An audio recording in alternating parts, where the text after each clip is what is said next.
Okay, continuing on. So now we have our clips, we've saved them, we've installed Adobe Premiere, and we've opened Premiere. All right, so now I want to talk about the interface, but before I talk about the interface, we're going to import some clips so that way everything's not just grayed out and blank, and that's kind of boring. So 3 ways that you can do this.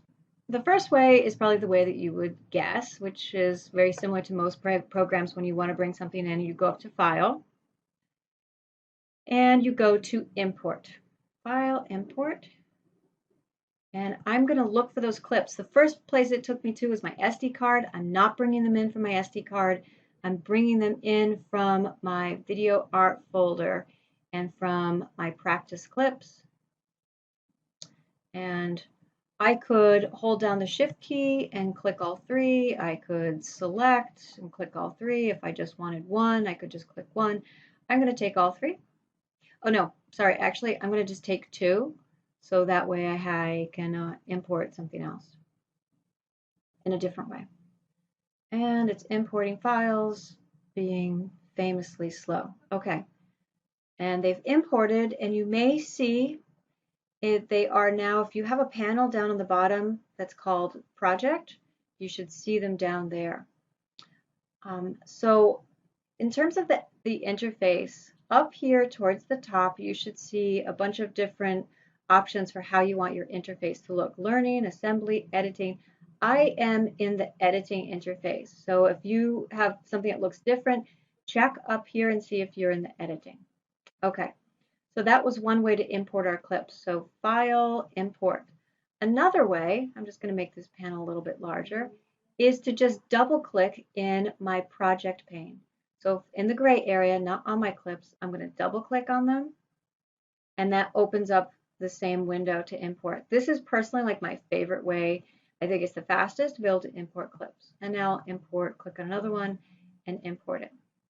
And it takes a second, but okay. The third way that you can do this, I never do it this way, but I still want to point it out in case you like it, is there's this tab here on my lower section next to my project. It's called Media Browser. So if I click on Media Browser, it's like I'm inside my computer. So it's not true that I never use this. I use it when I want to import an entire folder. I do use that. But so you start back at your drive and you have to like go and navigate everything. Oof, I don't really want to do this. It's just too much navigation. Where am I? Okay. Did I already pass documents? To get into my documents. It's just yeah. And I'm also on my laptop, so everything's a lot smaller, where normally I would do this on my desktop where things are larger, but go into Kira and oh, almost there, right? Takes a while. Video art, where are you? Video art, it's alphabetical. Here I am, and now, oh yeah, I'm actually going to grab just a different, let's see, I'll grab a different clip. Nah, not that one.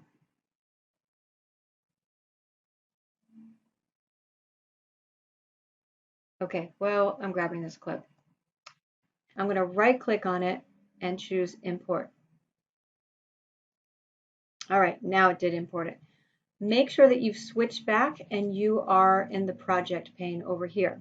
All right, so one thing is, if you want to get any of your windows larger, so you can see there are a bunch of different windows here, hit the tilde key on your keyboard. First, click in the panel, like I'm going to click in this one, you can see it's highlighted blue.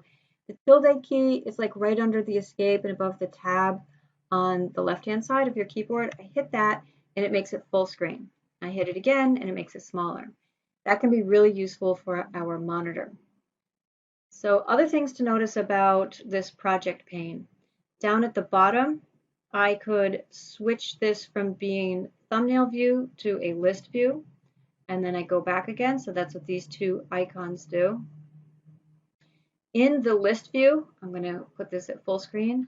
It gives me a lot of good information about all of my clips. So if I want to know how long they are, what file formats, what their size is, so on and so forth. Especially once we come to like you bringing in your own clips, this is really useful information. going to go back to the thumbnail view. You may notice that when you hover over your clips, you get like a little scrubber down here, which can be really useful also. So you can just kind of get a preview, just scrubbing through your clips, hovering over.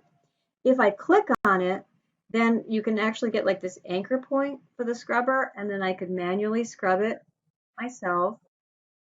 Or if you like keyboard shortcuts, you can use J to go backwards, K to pause, L to go forward. Okay, so again, that's J to go backwards, K to pause, L to go forward. And the space bar also does play, just works as a play. Okay, so once you have clicked onto it though, you don't get that cool like hovering, what's called scrubbing, when you can just go through. So you have to like click outside and then you can click back over it and you can get that hovering. Okay, so I'm going to make this smaller again. Over on top here, we have some other panels. The source panel, the effects control panel, we'll be using that one a lot. You may notice like if you double click a clip here in your project pane, it shows up over here in the source panel. We'll get to that. Don't worry about that right now. It's really nothing to do with our editing. But pretty early on, we will go into the effects control panel. Over here, well, we don't see anything yet because we don't have anything on our timeline. So this is our timeline. This is where we build our sequence or our video. So once we get something here, we'll see it up in the monitor. So how do you get something here? You just simply take it from your project panel, the thumbnail, and you drag it over. It's taking a second. There we go. And as soon as I dragged it over, you can now see that my whole panel changed. I'm going to hit the tilde again, just so it's full screen. Again, because I'm on my laptop, it looks small. And not only did it bring over my clip, but it actually brought over 3 tracks of video. That's what V1, V2, and V3 stand for, and 3 tracks of audio. They correspond. So V1 goes with A1, V2 goes with A2, so on and so forth. Right now, we'll just be dealing with one video track at a time. So I can see my audio waves. I don't really see anything on the video. So one thing I can do if I want to be able to get some like thumbnail preview for my video, because this is not very helpful, is if I go over to the gray dividing bars right over here next to the eyeball, and I hover at the top of my video track and I push it up, then that starts to give me the thumbnail. Now the keyboard shortcuts to zoom in and out on your timeline are the minus sign on your keyboard, makes it smaller, and the plus sign makes it larger. So minus, minus, plus, plus, and then the backslash key just zooms it down so that it, whatever, if it was small or large, it makes it just take up the full screen. Okay, so I'm going to hit tilde to bring us back to the normal view.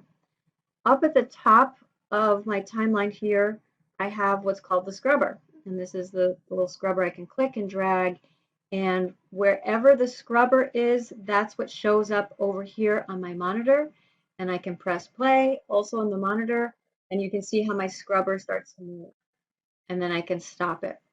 Right? There's also some like rewind and things like that. In the monitor, I also have a scrubber. See how they're connected? So I could choose to kind of like scrub and go through things either in the monitor or in the timeline.